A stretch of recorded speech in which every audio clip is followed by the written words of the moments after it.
picture this. Think of the most significant person in your life. Maybe it's a parent, a child, a sibling, or a friend. That person that means the most to you. Do you have that person pictured in your mind? Now, imagine that person standing at your tombstone. What would they say about you? Would they say you're a quitter? Somebody who had all the gifts and talents, but never really reached your full potential? Or would they say you're a fighter, a life changer, a world changer, someone who kept going no matter what? I didn't always know what people would say about me until this moment. My daughter, she recently got married, and at the reception, she stood up and made an announcement I wasn't expecting. She spoke about our bond, how I had been her rock, her problem solver, her role model. And then, instead of a bouquet toss, she turned and she dedicated her flowers to me. It was a moment I'll never forget, a reminder for each of us. They're always watching, even when we don't realize it. And what message do we send when we stop trying? When we say, it's too hard? When we give up? The way we show up matters, not just for ourselves, but to those who look to us for strength. Because at some point, we all face fear, doubt, or the urge to quit. But here's the truth. You're stronger than you think. And today, we're going to prove it. Luke 18:1 reminds us, keep praying and never give up. I'm going to say that again. Keep praying and never give up. It's not just a verse. It's a mindset, a command, a way of life. No matter the obstacles, the doubts, or the fears, keep praying. Keep going. Today, I want to help shift your mindset, dismantle limiting beliefs, and unlock the resilience within you.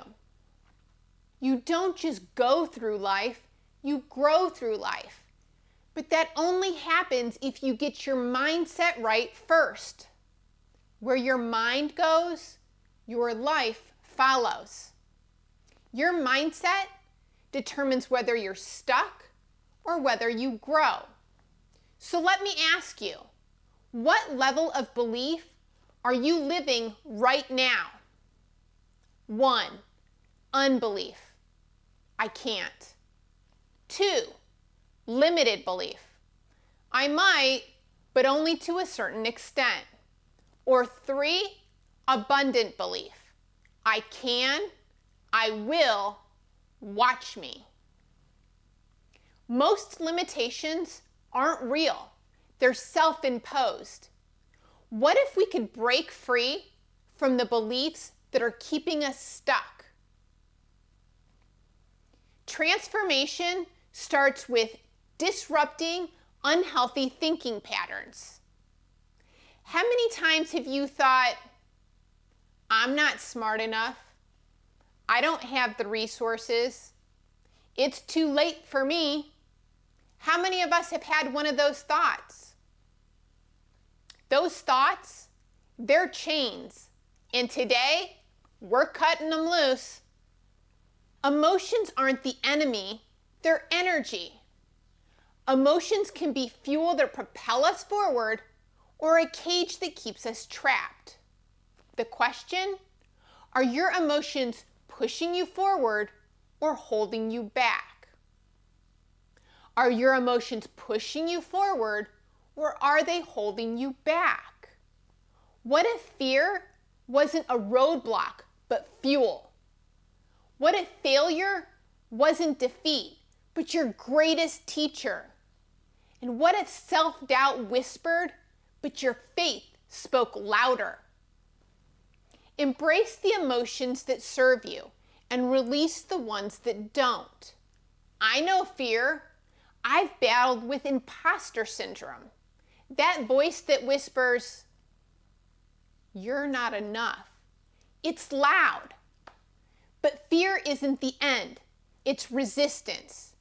And resistance means that you're on the edge of something great. I had a choice: let fear stop me or use it as fuel. I chose to pray, to take action, and to push through, because my purpose, what I'm called to do, lies on the other side of fear. Luke 18:1 reminds us, keep praying and never give up. But prayer isn't just about words, it's about action. You can feel inspired, but if you don't move, nothing changes. You can pray for strength, but you still have to take the next step. Here's the truth. Emotions fuel fire, but it's action that keeps it burning. Emotions fuel fire, but it's action that keeps it burning. Faith is powerful, but faith requires movement. And that's why the next step is so critical, because change is always on the other side of action. It's one thing to think differently, but the real shift happens when you do differently. You don't have to have everything figured out. You just need to take the next step. So here are 3 steps to keep going. 1, rewrite your story.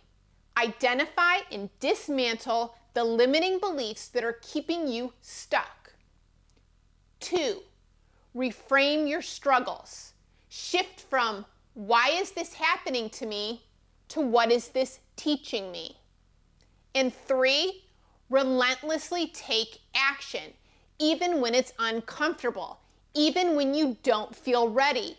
Move forward, because if you wait until you're ready, you'll wait forever. Imagine this, a year from now.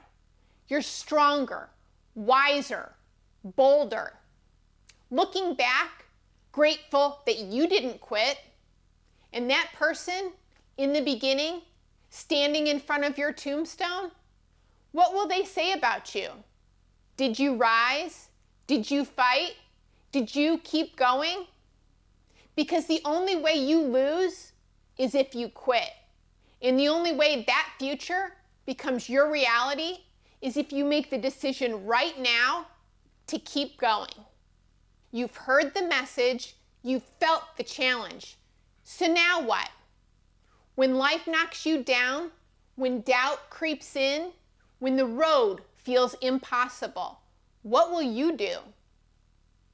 You keep going. And here's how.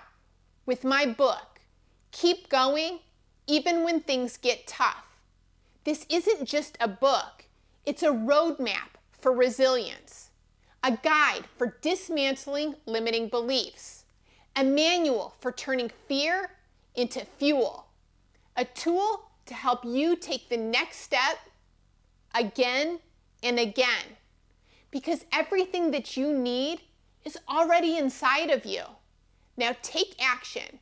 Head over to Amazon and grab your copy today, because one day when someone stands in front of your tombstone, let them say, you didn't quit, you changed lives. You changed the world. Keep praying, keep going, even when things get tough. Godspeed.